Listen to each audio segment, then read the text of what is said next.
নমস্কার, আপনি দেখছেন যুক্তিকথা ইউটিউব চ্যানেল। বর্তমান কয়েকদিনের মধ্যেই আপনি যদি নিউজ চ্যানেল ফলো করেন তাহলে দেখতে পাবেন যে অনেক ক্ষেত্রেই দুর্ঘটনা ঘটেছে মোবাইল ফোন বাস্ট হয়ে। এটা ভুলভাবে চার্জ দেওয়ার কারণে এবং মোবাইল অতিরিক্ত গরম হয়ে যাওয়ার কারণে হয়েছে। এই ভিডিওতে আমরা আলোচনা করব কীভাবে চার্জ দিলে আপনার মোবাইল সবসময় ডিফল্ট ফোন কেনার সময় পেয়েছেন সেই চার্জার দিয়েই সবসময় চার্জ করা বাঞ্ছনীয়, এবং যখন আপনার চার্জ অর্থাৎ ওই পুরনো চার্জারটি নষ্ট হয়ে যাবে তখন আপনাকে সেই ওয়াটের নতুন চার্জার কিনতে হবে। আপনার মোবাইল ফোনে যে ওয়াট এবং যে অ্যাম্পিয়ারের চার্জার সাপোর্ট করবে সেই চার্জার দিয়েই আপনাকে চার্জ করতে হবে। তার থেকে বেশি অ্যাম্পিয়ার বা কম অ্যাম্পিয়ারের চার্জার দিয়ে চার্জ করলে ফোনের ব্যাটারি এবং হার্ডওয়্যারের উপর প্রভাব পড়বে এবং দুর্ঘটনার সম্ভাবনা থাকতে পারে। দ্বিতীয়ত, বেশিক্ষণ চার্জ এবং সারা রাত্রি ধরে চার্জ। আপনি যদি আপনার ফোনকে রাত্রে ঘুমানোর আগে চার্জ দিয়ে ঘুমিয়ে পড়েন এবং সকালে উঠে সেই চার্জ খোলেন, বা দিনের কোনো একটা সময় অত্যাধিক সময় অর্থাৎ যখন আপনার 100% চার্জ হয়ে যাচ্ছে তারপরেও আপনি চার্জ করছেন, তাহলে কিন্তু বিপদের সম্ভাবনা সবথেকে বেশি। কারণ মোবাইলের হার্ডওয়্যার সিস্টেমে যে সেন্সারটি 100% চার্জ হয়ে যাওয়ার পরে অটোমেটিক চার্জকে বন্ধ করে দেয়, সেই সেন্সারটি যখন দুর্বল হয়ে পড়ে তখন কিন্তু অটোমেটিক চার্জ আবার আসতে শুরু করে, ফলে মোবাইলের ওপর চাপ পড়তে শুরু করে।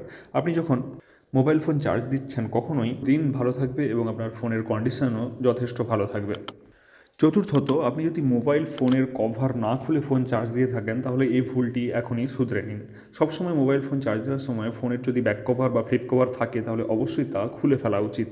আপনারা মনে করবেন সবসময় চার্জের সময় প্রতিদিন একবার বা দুবার চার্জ দেওয়া একটি ফোনকে সবসময় ব্যাক কভার বা ফ্লিপ কভার খোলা সম্ভব নয়, কিন্তু এরকম মানসিকতা পরিবর্তন করতে হবে, তাহলে আপনার ফোন যথেষ্ট ভালো থাকবে। পঞ্চমত, আপনার ফোনকে কখনোই বালিশ বা বিছানার তলায় রাখবেন না, অর্থাৎ কোনো এমন একটি আবরণকে দিয়ে আপনি ঢেকে রাখছেন যার ফলে আপনার ফোন অত্যাধিক গরম হতে পারে। আমাদের অনেকেরই অভ্যেস রয়েছে বালিশের নিচে ফোন রেখে শোয়ার, বা কোনো ভাঁজ করা একটি তোয়ালের নিচে ফোনকে আমরা অনেকেই রেখে শুয়ে পড়ি, কিন্তু এটি একেবারেই ভুল। যখন আপনি ফোন ব্যবহার করছেন না তখনও কিন্তু মাঝে মাঝে দেখা যায় যে আপনার ফোনের ইন্টারনাল ফাংশনালগুলো কাজ করতে থাকে। এমত অবস্থায় যদি আপনি ফোনকে গরম জায়গার মধ্যে রাখেন তাহলে কিন্তু আপনার ফোনের আয়ু কমতে থাকবে।